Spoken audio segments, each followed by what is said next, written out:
Alright guys, so I'm going to do this all over again. I was just doing it on my other camera and it just kicked a bucket, so battery died. So anyway, so this is a little walk around of the car, and wanted to show you guys, you know, what the car looks like and how things are going. And there's going to be a few imperfections that you'll notice, and I'll probably point them out and stuff. We have a bunch of weird little things going on, so hopefully this video will turn out fine. I just got a new what is it, Samsung Galaxy 5, so it's the first time I'm using it.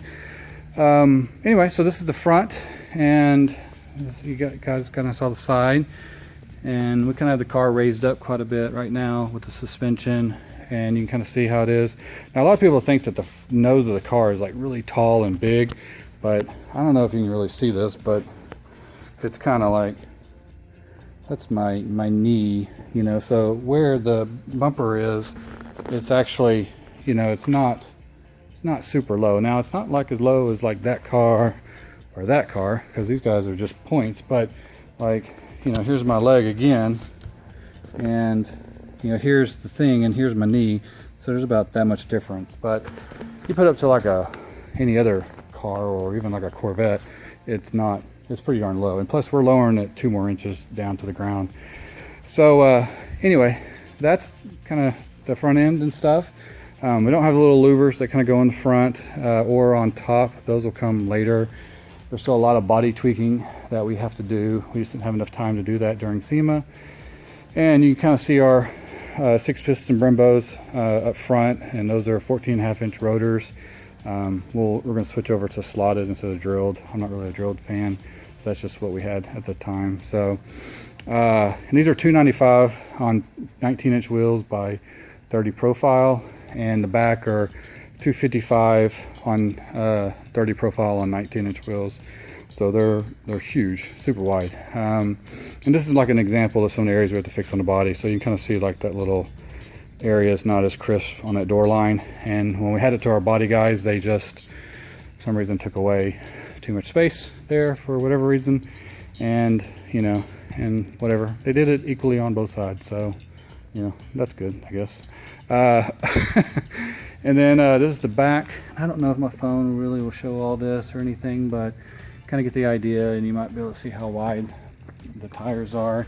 You can see our diffusers and the width of the tire. And then we have the quad exhaust, which I know it's kind of Corvette-like, but it was really the only place we had to really throw out, you know, exhaust from this car.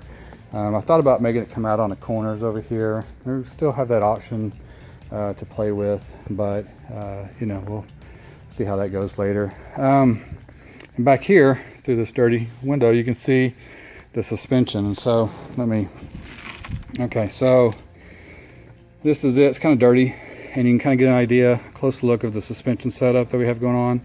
And it's a push rod style suspension. These are really tiny shocks, and let's see, to kind of give you an idea, that's my hand. So, you know, you get the idea. The shocks are very tiny. They don't have a whole lot of travel, but don't need it. And then right here is like a piston that raises the suspension up and down. And then right here is electric, adjusts the fluids, and then there's an electric shaft in the middle that adjusts the fluid and stuff to alter how the car goes into a turn. So if the car, you know, is stopping really hard, then it puts more forces up here and causes an anti-dive effect. And then same thing when turning, it will stiffen up on one side to keep your turns nice and controlled, and it really does work. And like, it runs off of Bluetooth, and then we have like a control unit here for what's called the Preload Adjusters, which are those things. And then there's another big bunch of wires, and underneath this little turtle thing, I call it, there's a whole other stuff of electronics and things that help the car orient itself in kind of like a 3D space. So so anyway, so that's kind of you know, what the outside's like. We got a messed up tie rod that we took off, so this wheel's kind of kicked forward right now. So don't bash me on that one. We're working on it. this is the interior. We have our door panels, pretty simple and clean. It's kind of how I like it. I kind of like the old school pull handle and stuff. This glass, you know, is obviously the MX5 type glass. So a lot of you guys know the story on that. And then this is the interior. We have our little logo back, you know, into the seats, and then we just took relatively like some just no-name seats and reupholstered them.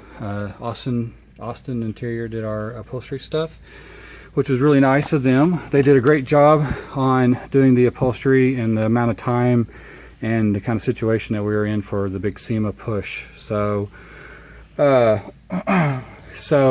you know, that was important to have a company like them that had kind of like a mobile unit that came out and just followed us wherever we went, and was pretty nice, you know. So there are a few interior issues that we have to address and stuff, but you know, it's not really them or anything. Up here we have like a two-tone interior top piece, which is kind of nice. It's very nice actually. We have the back, it's all lit up and stuff, so it's neat. Here we have our AC vents, and then these open up, and then you just turn it and it opens like that. Okay, so these are our AC vents. Sorry, my camera just died, so I'm having to do this over again, but you know, you just turn it and they open up like that, and then you do that. I didn't realize my phone had like a time limit on how long a video would do. And then here we have a dash. It's not on right now. I don't have the power or the battery hooked up, but I'll show this, and you guys may have seen some images of this, but this is our digital display that we had custom made by a company out of gosh, I'm trying to think, the Netherlands or something like that. And they're trying to think of the company name, For Motion or something. I don't know, I'll put it in the comments or something. But it's so hot that my brain can barely function right now. And so let me get into the car, and so you can kind of, this is the roof. It's only like 40 something inches tall. And okay, so that nice interior smell. This is all real leather stuff, so it's really nice. And here's where our touchscreen display went. Now this is something that we're probably not going to carry over into like the GTR model or the XTR model or anything like that. That was just something we did for SEMA.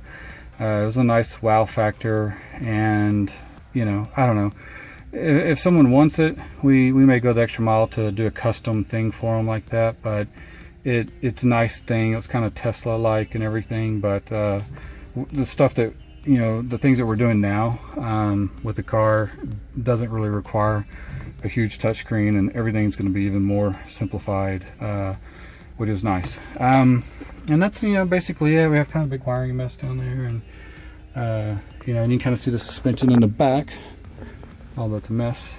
And that's kind of a neat little feature, you know, where you'll see that. And the back's going to be down about 6 inches lower, so we'll have more trunk space with the new chassis setup and everything. But this kind of gives you an idea of the view and looking out and what you would expect to see as you look out the car. So it's not too bad. And you know, some people are curious about the mirrors and stuff, and so, you know, you can see right out the mirrors over, of course I got the window in the way, but they're tiny mirrors, but you can see enough out of them to see what's going on. Same for over there. So they look right over the hump, just the way they're supposed to. And depending on where you're sitting and your head's at, you know, you can adjust them. They're fully powered and have LEDs on the back side that kind of shine through the paint, and all that. So anyway, get out of this because it's hot. Okay, so that's kind of a quick rundown of the car. Sorry I haven't done this sooner. You know, I've been wanting to do this for a long time, but it's just been crazy, as you know, we'll see, or if you check out my previous video, I kind of go over the details of everything, of all of the SEMA stuff and you know, all that. But yeah, so this is it. And so I'll give you some closer look at the engine when I can take the hood off. I need 2 people to take the hood off right now. We don't have a hinge set up for it yet, and because we're still developing stuff on the hood, and there's no point really getting into that until we finish putting in our side vents, which are actually on order, and they're being 3D printed right now. So we'll have those soon, and we can kind of check out what that's going to look like and do a trial fit of that. And then same thing for the vents on the front that cover up the front, and all those things. So yeah, so we have a lot of stuff, you know, still going on and happening with the body and with the chassis and all the business aspects and just everything. So it's pretty exciting, and things are going to start moving a lot quicker now. So it's pretty exciting time right now. But anyway, just want to give you guys a quick update and show you guys around on the car, and I'll keep you guys posted again soon with a another video, and keep you guys updated. All right, see you guys there.